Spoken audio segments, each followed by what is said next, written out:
Hi guys, episode 4, engine going in, gearbox crossmember being done, a couple of other little extras.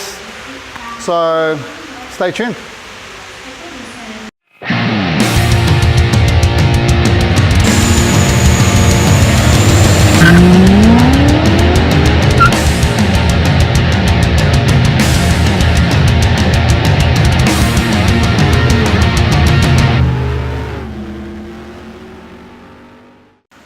Alright guys, so just a quick one here with the AC compressor. Now like I mentioned before, this is from E30 model. There is two types. So there is one that only has 2 wires for the back solenoid at the back here. And then there's this one that has 3 wires, which has the solenoid at the back, but it also has a clutch.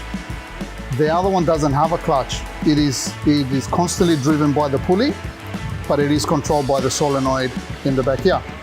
So this one, it's got the 3 wires. So what we need to do is, I had already cut these previously. So what we've got to do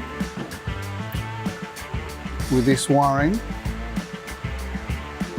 you've got a positive and a negative, red and black. The black one needs to go to ground. So you can either extend the harness to go back onto the chassis rail, or you can do a short harness to go from here onto, for example, the grounding point here. Now these are the two, the clutch one and the red one here. These two can be joined like so. Hang on a second.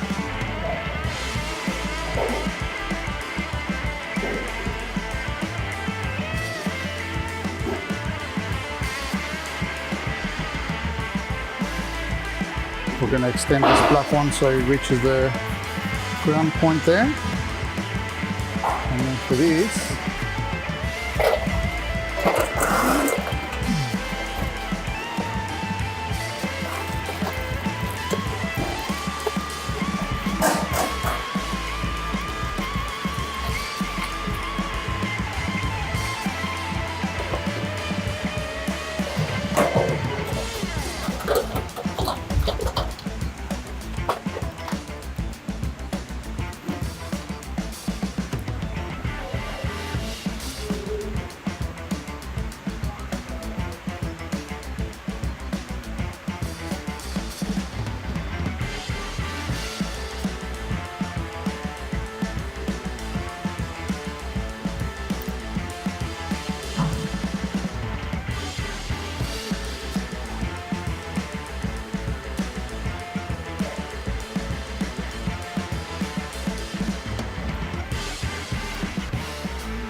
there.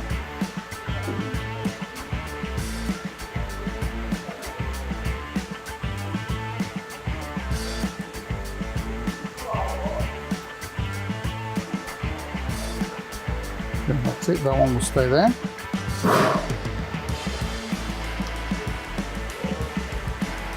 This one here,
needing that.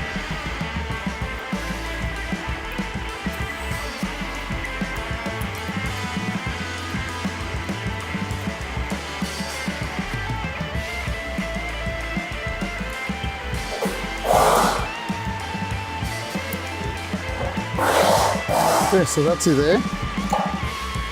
nice and tidy. The sleeves are ready for our positive that's going to be coming from the body limb.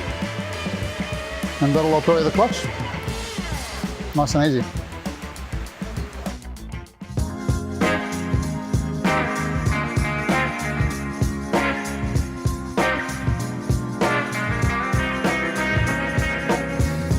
Alright, so motor's ready. So I'll just give you a quick run through on what we've done to get the engine ready for us to install it. So the exhaust system is finished. So like I showed you before, we just had to push this one in slightly just to give us some clearance there to the cast around bush. We've strengthened the engine cross member. We've plated it underneath.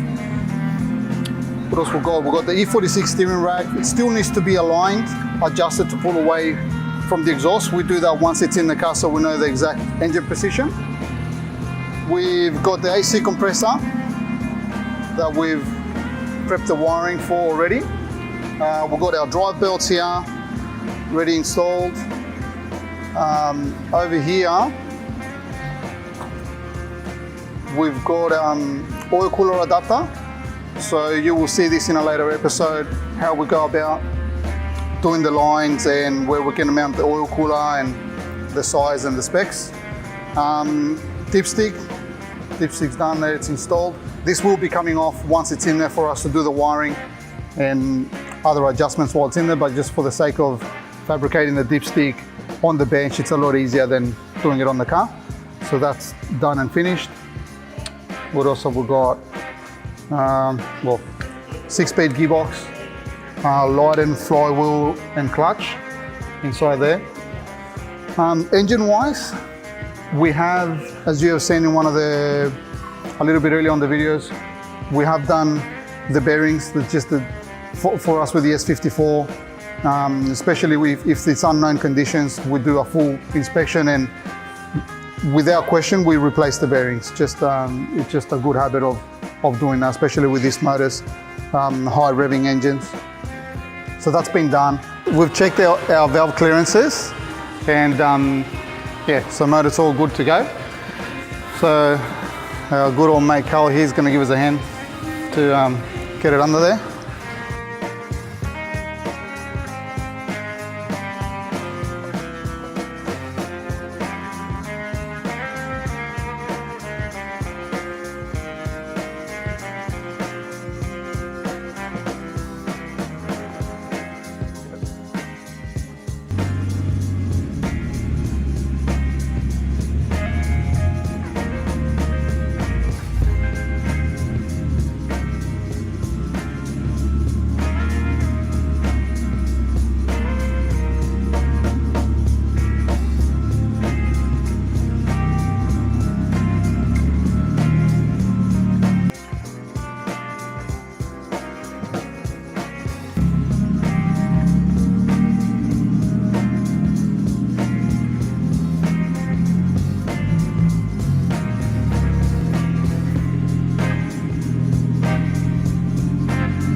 Alright guys, so now we got to address the gearbox crossmember.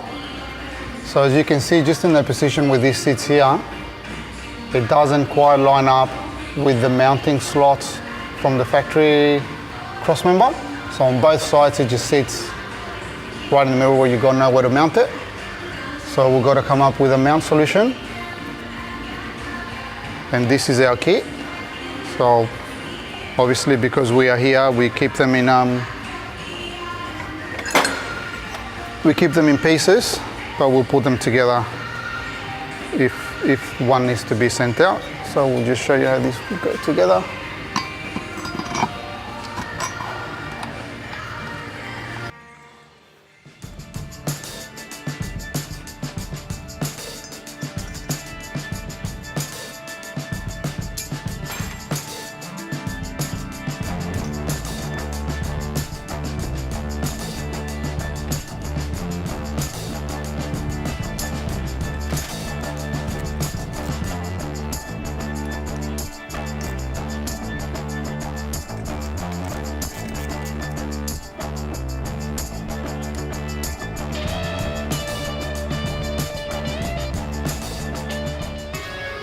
Okay, so that's it there. I'll just grab the welder, we'll take it all up, and then we'll take it all together and finish it.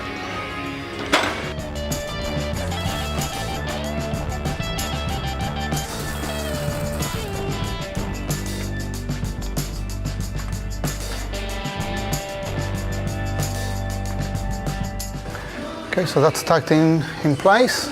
So I'll take it out now, we'll take it up in the bench, and then we'll show you guys when it's finished.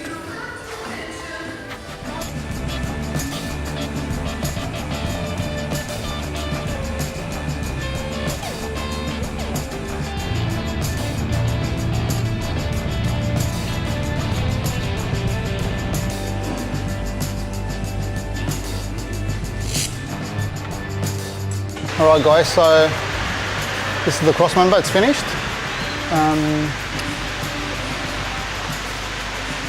Pretty solid. Okay, so now that the gearbox is sitting in position, obviously we've done a few of these, so we've been through this already quite a few times. So something that you got to keep in mind if you're ever attempting this at home is the position of the engine to the gearbox in relation to the tail shaft. It is very important for the tail shaft to be pointing straight to the differential. If your gearbox is sitting too much of an angle, and then the tail shaft Weaver has to do a lot of work to go back up to the tail shaft, to go back up to the diff, it's going to cause you vibrations, and it's going to cause a premature wear of the Weaver. So an easy way to check, if you've got a thick piece of steel, make sure that this is a nice 90-degree angle so you can test it. And if you just pop it at the back, on the back flange, and you get it to sit flat up against the flange there, and then you look at where you're going through here on the tunnel, you will see that it's going nice and straight towards the diff. Okay, so if you do this test, once the engine and gearbox is mounted and your tail shaft is pointing down like so, or the pipe that you're using to test is pointing down, you've got an issue. And although the Weaver might be able to flex a little bit to bring it back into position, that's going to cause you dramas. So something to keep in mind.